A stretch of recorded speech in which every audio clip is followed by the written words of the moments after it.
আসসালামু আলাইকুম। সুপ্রিয় শিক্ষার্থীবৃন্দ, তোমরা সবাই কেমন আছো? আশা করি আল্লাহর রহমতে তোমরা সবাই ভালো আছো। আমিও আল্লাহর রহমতে ভালো আছি। আমি সুলতান আহমেদ, সহকারী শিক্ষক, আইসিটি ডিপিজি মাধ্যমিক বালিকা বিদ্যালয়, মহেশপুর, ঝিনেদহ। ডিপিজি মাধ্যমিক বালিকা বিদ্যালয়ের অনলাইন ক্লাসে সকলকে জানাই শুভেচ্ছা ও অভিনন্দন। আজকে আমি তোমাদের যে বিষয়টা নিয়ে আলোচনা করব সেটা হচ্ছে অষ্টম শ্রেণীর আইসিটি তথ্য ও যোগাযোগ প্রযুক্তির দ্বিতীয় অধ্যায় নেটওয়ার্ক টপোলজি। সুপ্রিয় শিক্ষার্থীবৃন্দ, আশা করি তোমরা এই নেটওয়ার্ক সম্পর্কে গত ক্লাসে কিছুটা হলেও বুঝতে পেরেছো। এখন আমি গত ক্লাসে যেগুলো আলোচনা করেছিলাম তারপর থেকেই আমি কিছু আলোচনা করবো আছে টপোলজি, নেটওয়ার্ক টপোলজি। তোমরা অবশ্যই গত ক্লাসে জেনেছো যে নেটওয়ার্কটা কি। আমরা আজকে জানবো হচ্ছে নেটওয়ার্ক টপোলজি।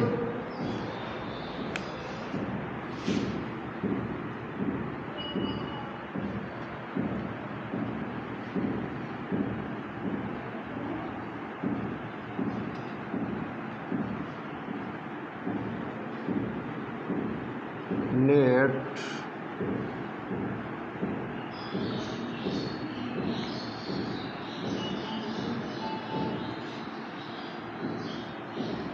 আমরা আজকে জানবো হচ্ছে নেটওয়ার্ক টপোলজি।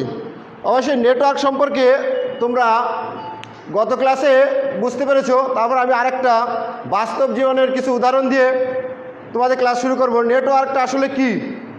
নেটওয়ার্ক তোমরা অবশ্যই গ্রাম অঞ্চলে যেখানে হোক পোস্ট অফিস বা ডাক বিভাগ আমরা যেটা বলে থাকি, এটা তোমরা অবশ্যই নাম শুনেছ। পোস্ট অফিসে যে নেটওয়ার্ক সম্পর্কে আমি এখন তোমরা সহজেই বাস্তব জ্ঞান থাকলে অবশ্যই যদি এটা বুঝে থাকো তাহলে নেটওয়ার্কটাও বুঝতে পারবে। নেটওয়ার্ক হচ্ছে ঠিক ডাক বিভাগে যেমন আমি যদি একটা চিঠি পোস্ট করি তাহলে সেটা প্রথমে তো আমরা ডাকঘরে যাই, যে সেখান থেকে আমরা চিঠিটা দিয়ে আসি। আসার পর সে কি করে, ওখান থেকে সে মহেশপুর যার যার উপজেলা সেখানে সে প্রেরণ করে। মহেশপুর থেকে সেখানে সিলেক্ট করে যে কিভাবে এটা কোন জেলায় যাবে, তখন সে সেই মহেশপুর থেকে সিলেক্ট করে দেয় যে কোন জেলায় যাচ্ছে। যেমন আমি যদি এখান থেকে একটা চিঠি পোস্ট করলাম, এটা আমি মনে করি উপজেলা, এখান থেকে কে যাচাই বাছাই হওয়ার পরে এখান থেকে বিভিন্ন জেলার নেটওয়ার্কিং আছে, মানে নেটওয়ার্কের লোকজন আছে। তখন এ যদি মনে করে আমি পোস্ট করেছি চুয়াডাঙ্গায়, তখন এই উপজেলার থেকে তখন পোস্ট অফিসটা চিঠিটা ভাগ করে দেয় যে চুয়াডাঙ্গা জেলায় একজন অবশ্যই দায়িত্বপ্রাপ্ত ব্যক্তি আছে। কেউ যদি বলে ঝিনাইদহ পাঠাবো, কেউ আবার ঢাকা পাঠাতে পারে, কেউ খুলনা, কেউ রাজশাহী।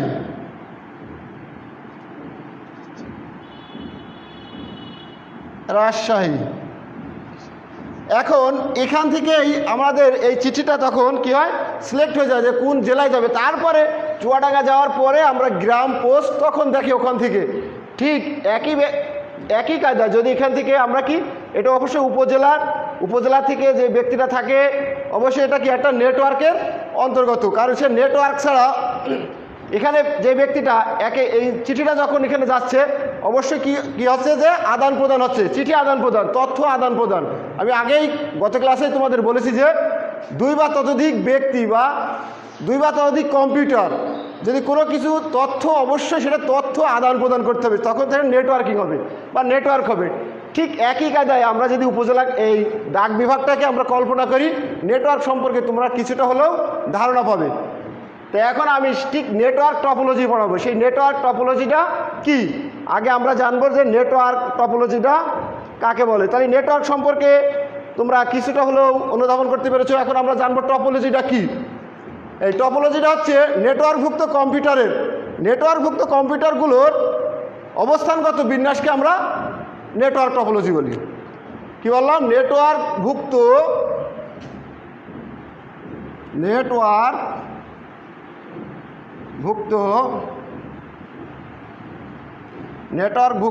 কম্পিউটার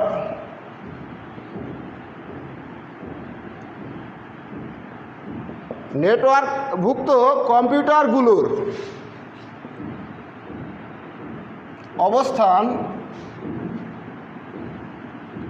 অবস্থানগত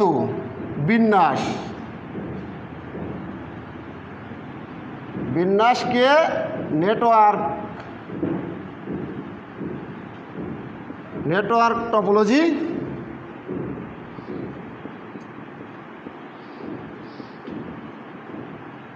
টপোলজি বলে। তাহলে এ হচ্ছে আমাদের কাছে নেটওয়ার্ক টপোলজি বা টপোলজি কাকে বলে। নেটওয়ার্ক টপোলজিকে আমরা আরেকটা বিভাগ করি, নেটওয়ার্ক টপোলজি বা নেটওয়ার্ক সংগঠন। এটাকে আমরা নেটওয়ার্ক সংগঠনও বলে থাকি। বলছে অবস্থানগত বিন্যাসকে।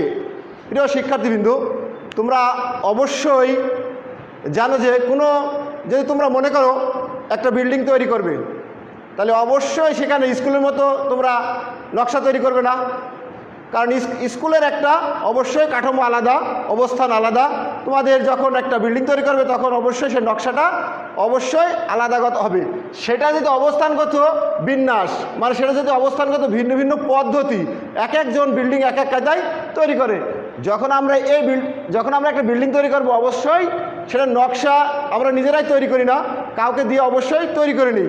এখন এক একজন ইঞ্জিনিয়ার নকশার এক এক ক্যাটাগরিতে তৈরি করে, ভিন্ন ভিন্ন পদ্ধতি তৈরি করে, তখন সেটাকে আমরা বলবো টপোলজি।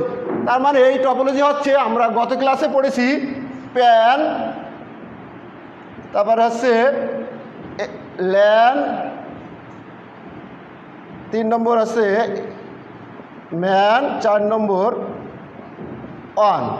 আমরা এই যে নেটওয়ার্কগুলোর, এই নেটওয়ার্কের ভিন্ন ভিন্ন পদ্ধতিতে আমরা একটা কম্পিউটারের সাথে আর একটা কম্পিউটারের যে সংযোগ স্থাপন করি, এটা হচ্ছে টপোলজি। প্রিয় শিক্ষার্থীবৃন্দরা, তাহলে অবশ্যই তোমরা কি বুঝতে পেরেছো মনে হয় যে টপোলজিটা কি? তাহলে আমরা প্রথমে বুঝলাম যে টপোলজিটা কি। টপোলজিটা অবশ্যই একটা নেটওয়ার্ক টপোলজি। এখন এই নেটওয়ার্ক টপোলজিকে, প্রিয় শিক্ষার্থীবৃন্দরা, অবশ্যই নেটওয়ার্ক টপোলজিকে আমরা কয়েকটি ভাগে ভাগ করতে পারি।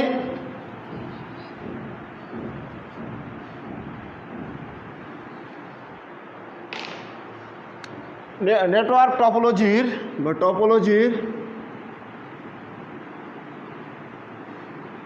শ্রেণীবিন্যাস।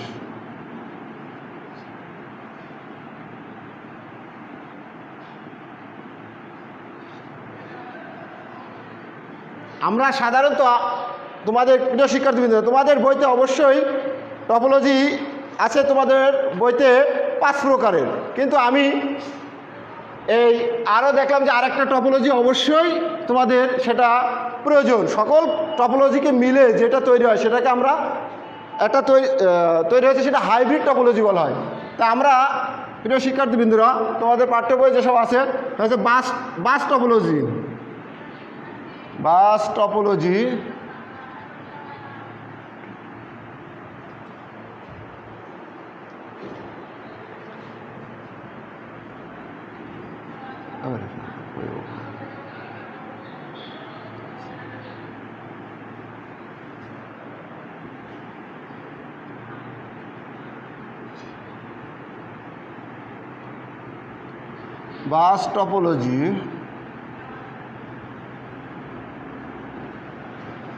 স্টার টপোলজি,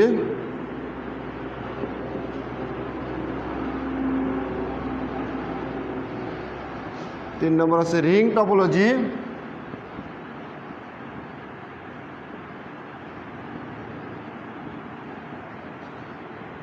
4 নম্বর ট্রি টপোলজি,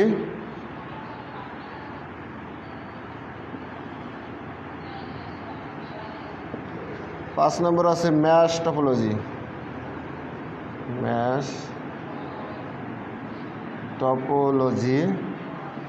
আমি আরেকটা টপোলজির কথা বললাম, সেটা হাইব্রিড টপোলজি।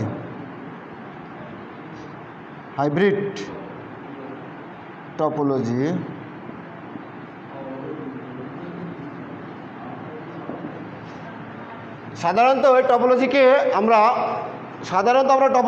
6 ভাগে বিভক্ত করে থাকি। প্রথমটা হচ্ছে কি, তাহলে বাস টপোলজি।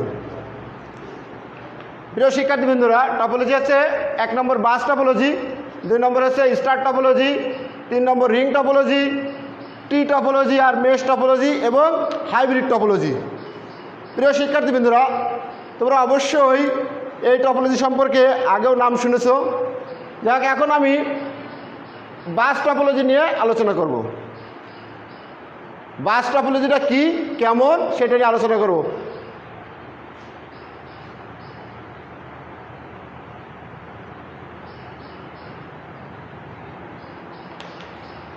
বাস টপোলজি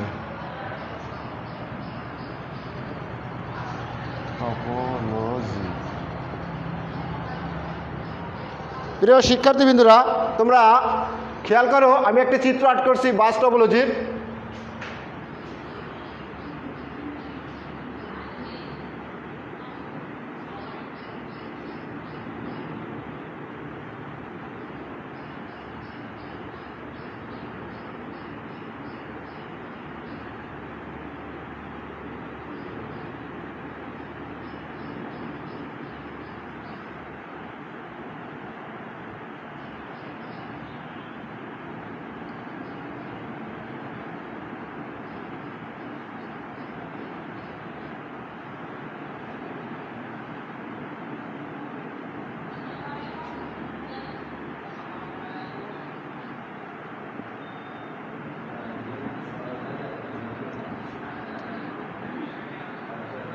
প্রিয় শিক্ষার্থীবৃন্দরা, আমি একটা চিত্র আর্ট করেছি। মনে করো তোমরা এগুলো সব কম্পিউটার। এখন 1 নম্বর কম্পিউটার বা 1 নম্বর ডিভাইস, 2, 3, 4, 5, 6 আমি নাম্বারিং করছি।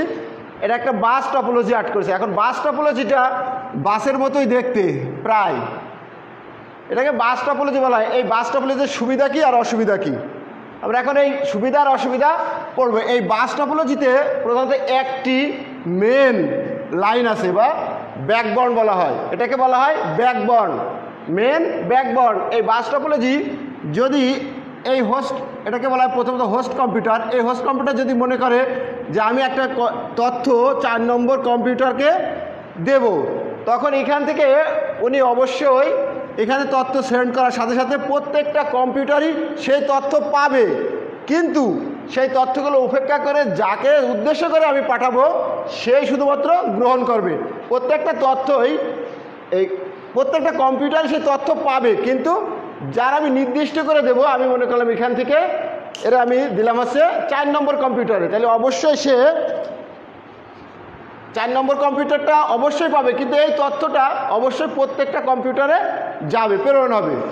এখানে আমাদের একটা অসুবিধা হচ্ছে, এখানে একটা বিশাল অসুবিধা, যেটা আমি একটা পুরো কিছু গোপনীয় কোনো তথ্য আমি এই কম্পিউটারকে দেব, তখন অন্য কম্পিউটার যদি মনে করে আমি তার গোপনীয় কোনো কিছু দেখে ফেলবো, তাহলে অবশ্যই সে দেখে ফেলবে। তাহলে আমাদের এই বাস টপোলজিতে অসুবিধা হচ্ছে, এই তথ্য আদান প্রদান করার ক্ষেত্রে অবশ্যই সতর্কতা অবলম্বন করতে হবে। এবং এই টপোলজিটা যদি একটা কম্পিউটার নষ্ট হয়ে গেছে, বাকি কম্পিউটারগুলো অবশ্যই নেটওয়ার্কের অন্তর্ভুক্ত আছে, এগুলো অচল হবে না, কিন্তু সচল থাকবে। আরেকটা অসুবিধা হচ্ছে, যদি মেন যে ব্যাকবর্নটা আমি বললাম, মেন যে তারটা যদি নষ্ট হয়ে যায়, তাহলে প্রত্যেকটা কম্পিউটারই অচল হয়ে যাবে। প্রিয় শিক্ষার্থীবৃন্দরা, তাহলে বাস টপোলজি সম্পর্কে আমরা বুঝলাম যে বাস টপোলজিটা কি। বাস টপোলজি হলো, আমি আবার বলছি, বাস টপোলজি হলো একটা মেন ব্যাকবর্ন দ্বারা যুক্ত 1 বা 2 বা তার ততোধিক কম্পিউটার থাকতে পারে, 2 বা ততোধিক ডিভাইস থাকতে পারে। তখন আমি যদি তথ্য যাকে উদ্দেশ্য করে প্রেরণ করব তা সেই কম্পিউটারেই যাবে, কিন্তু অন্যান্য কম্পিউটারেও দেখা যাবে, কিন্তু সেখানে সেভ বা সংরক্ষণ থাকবে না। আমি যার উদ্দেশ্যে দেবো ঠিক সেখানে গিয়েই পৌঁছাবে। তাহলে আর এর মেন অসুবিধা হচ্ছে, ব্যাকবর্নটা যদি নষ্ট হয়ে যায় তাহলে প্রত্যেকটা কম্পিউটারের নেটওয়ার্ক বিচ্ছিন্ন হয়ে যাবে। আর যদি একটা কম্পিউটার নষ্ট হয় তাহলে নেটওয়ার্ক বিচ্ছিন্ন হবে না। তাহলে প্রিয় শিক্ষার্থীবৃন্দরা, বাস টপোলজি সম্পর্কে তোমরা বুঝতে পেরেছো নিশ্চয়। এরপর আমরা আছে কি রিং টপোলজি। আমরা দেখব যে রিং টপোলজিটা কি। Ring topology, ring topology. প্রিয় শিক্ষার্থীবৃন্দরা, আমি একটি রিং টপোলজির চিত্র অঙ্কন করি। আমি যে সিম্বলগুলো ব্যবহার করছি অবশ্যই কম্পিউটারের ছবি আমি মনে করছি।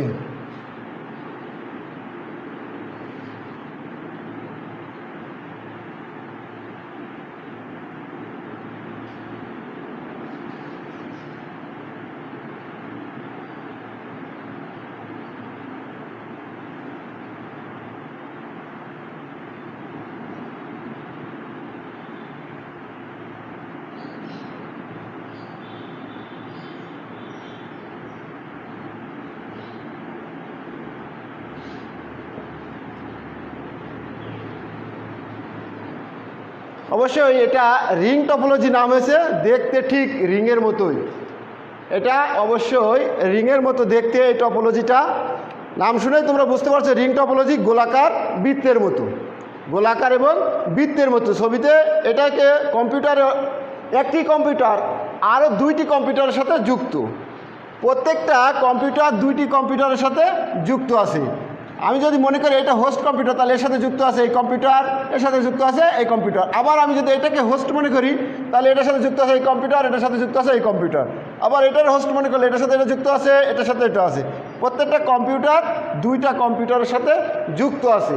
এই রিং টপোলজি সাধারণত যেদিকে তথ্য আদান প্রদান হয় একদিকেই আদান প্রদান হয়। আমি যদি এখন তথ্য সাপোজ আমি মনে করি যে আমার এই দুইটা কম্পিউটার নেই, এই রিং টপোলজিতে আমার 4টা কম্পিউটার আছে, এখন আমি আরও কম্পিউটার একটা যুক্ত করবো বা দুইটা যুক্ত করবো। যখনই আমি এখানে যুক্ত করব, আগে আমার তথ্য আসছিল এই দিক থেকে এদিক ঘটছে, তখন অবশ্যই যুক্ত করার সাথে সাথে এও এদিক থেকে ঘটবে, কিন্তু তখন আর এদিক থেকে যাবে না, এর নির্দিষ্ট একটা গতিপথ আছে, অন্যদিকে যাবে না। এর মেন অসুবিধা হচ্ছে যে কোনো একটা কম্পিউটার নষ্ট হয়ে গেলে নেটওয়ার্কটি সম্পূর্ণ বিচ্ছিন্ন হয়ে যাবে। তাহলে এটা যে কোনো একটি কম্পিউটার যদি নষ্ট হয়ে যায় বা যে কোনো একটা ডিভাইস যদি নষ্ট হয়ে যায়, তাহলে সম্পূর্ণ নেটওয়ার্কটি বিচ্ছিন্ন হয়ে যাবে। প্রিয় শিক্ষার্থীবৃন্দুরা, তাহলে আমরা রিং টপোলজি সম্পর্কে বুঝতে পারলাম। এরপর আমি তৃতীয় নম্বর স্টার টপোলজি।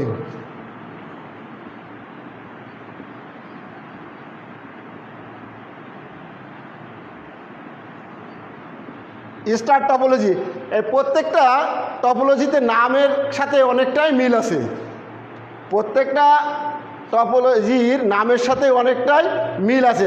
স্টার টপোলজি ঠিক স্টারের মতোই তারা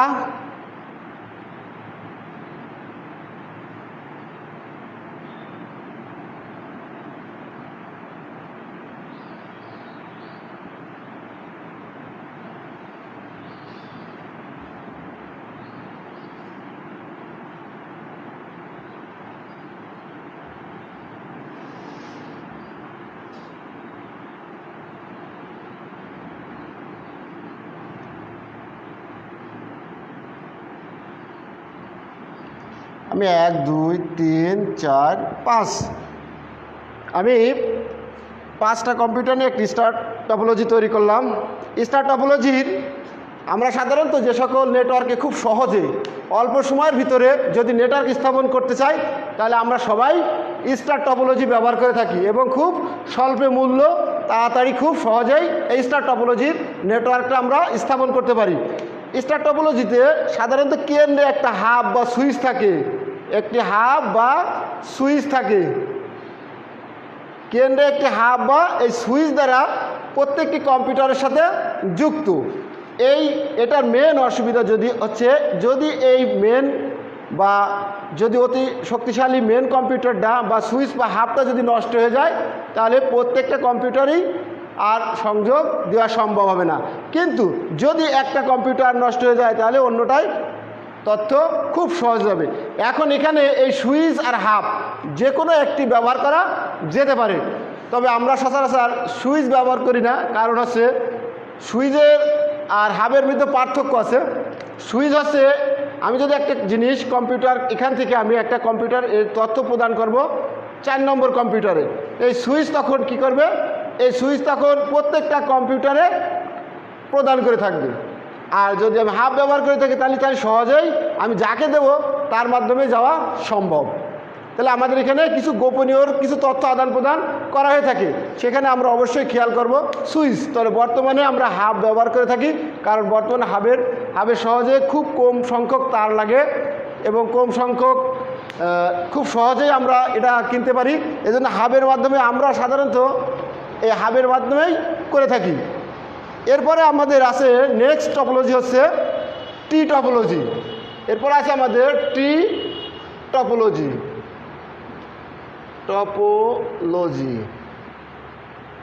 আমি আগেও বলেছি, এখন আবার বলতেছি, প্রত্যেকটা নামের সাথেই এর চিত্র এবং এর কানেকশন প্রায় সেম। টি টপোলজি, টি মানে গাছ, গাছের মতো দেখতেই যে টপোলজি সেটা আমরা টি টপোলজি বলবো। গাছের মতো দেখতে এখন এই টি টপোলজিতে আমি একটা চিত্রটা আর্ট করে নিই।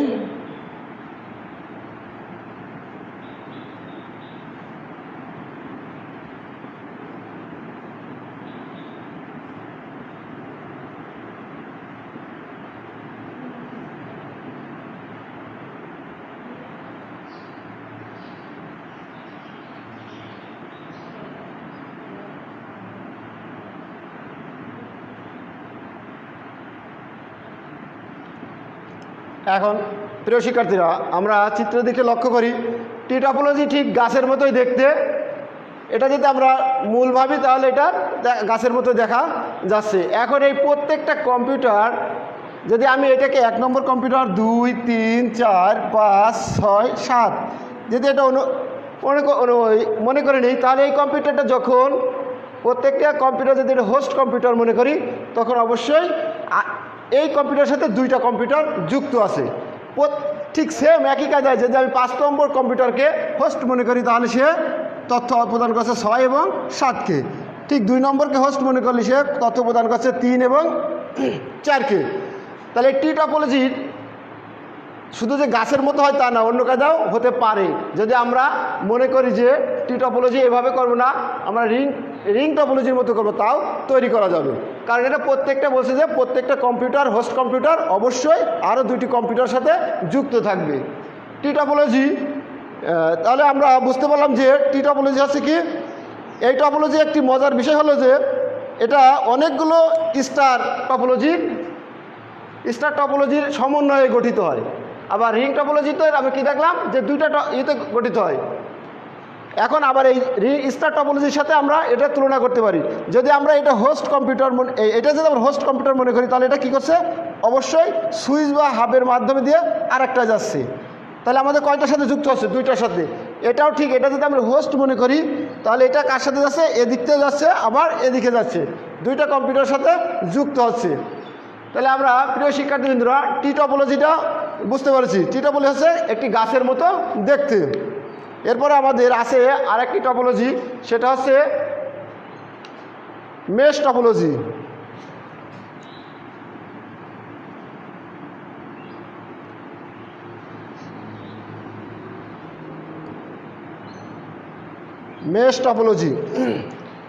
মেশ টপোলজি হচ্ছে কম্পিউটার একটি আরেকটির সাথে যুক্ত থাকে। একটি কম্পিউটার, প্রত্যেকটা কম্পিউটার যে কয়টা নিয়ে আমরা নেটওয়ার্কিং তৈরি করব, প্রত্যেকটার সাথেই যুক্ত থাকবে। এই মেশ টপোলজিতে সাধারণত একটা কম্পিউটার বা একটি তার নষ্ট হয়ে গেলেও কোনো নেটওয়ার্ক বিচ্ছিন্ন হয় না। মেশ টপোলজি অনেক ব্যয়বহুল, এটা অনেক খরচেরও বিষয় আছে এখানে।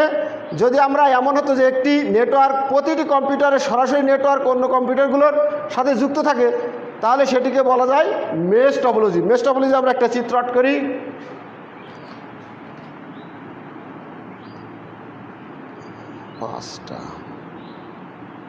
এটা বলছে যে একটা কম্পিউটার প্রত্যেকটা কম্পিউটারের সাথে যুক্ত।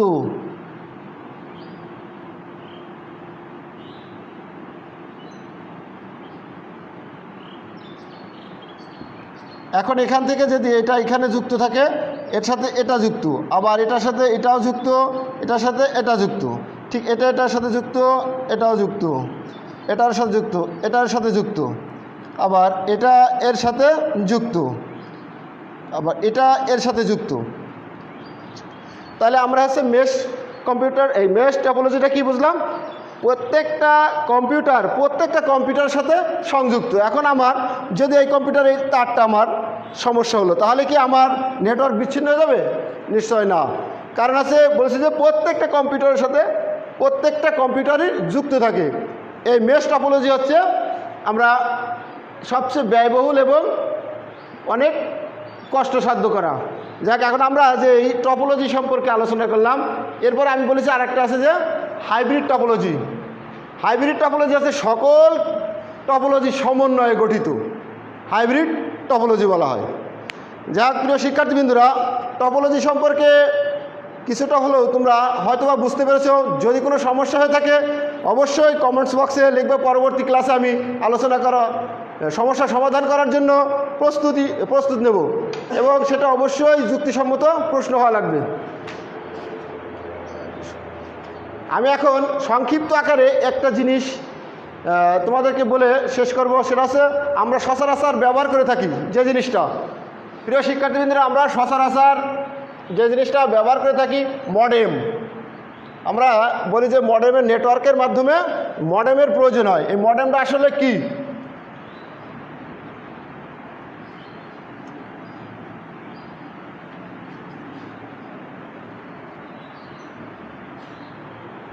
প্রিয় শিক্ষার্থীবৃন্দরা, মডেম, এই মডেমটা কি এটা জেনে আমি আমার আজকের ক্লাস শেষ করব। প্রিয় শিক্ষার্থীবৃন্দরা, মনোযোগ সহকারে একটু শোনো এবং দেখো কি লিখি। এই মডেমের হচ্ছে প্রথম দুটো অক্ষর এমও, আর দ্বিতীয়টা হচ্ছে ডিইএম, ডেম। এখন এই দুইটা শব্দ থেকেই মডেম উৎপত্তি। মডেমের এম হতে হয় মডুলেশন,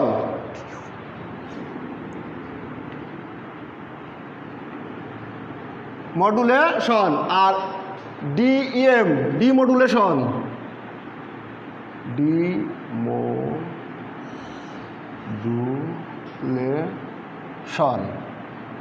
এই মডুলেশনের এম ও ডিমডুলেশনের এম ইএম, এই দুইটা জিনিস নিয়ে তৈরি হয়েছে মডেম। তাহলে এখন আমরা প্রথম পেলাম কি মডুলেশন, আর আছে ডিমডুলেশন। মডুলেশনটা কি আর ডিমডুলেশনটা কি জেনে আমরা আজকে ক্লাস শেষ করবো। মডুলেশন আছে ডিজিটাল সিগন্যালকে অ্যানালগে তৈরি করা। মডুলেশন আছে ডিজিটাল সিগন্যালকে ডিজিটাল